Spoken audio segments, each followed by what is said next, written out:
Father of a British teenager who took her own life says he has no doubt social media helped to kill his daughter. There are calls for companies to hand over their data for research into the technology's potential harms.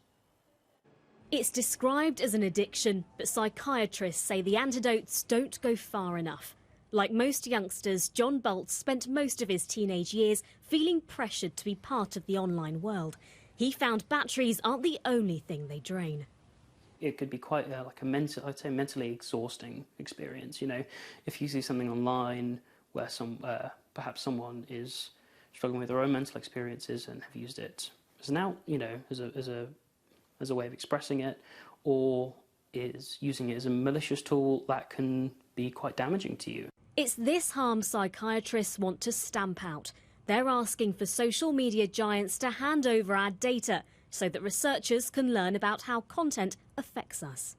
Social media companies have got an awful lot of knowledge, they've got very sophisticated algorithms, and what happens is these young people are fed more and more of the same sort of material, which can then increase their distress. It was unregulated posts on Instagram that led to 14-year-old Molly Russell taking her own life. She was found to have viewed violent and harmful images online. Her father says access to this data could be invaluable. Access to this data would have put the world, the UK and parents in a better place. We'd be better informed so we could make better decisions. It's hard to make decisions as a parent for the safety of your children.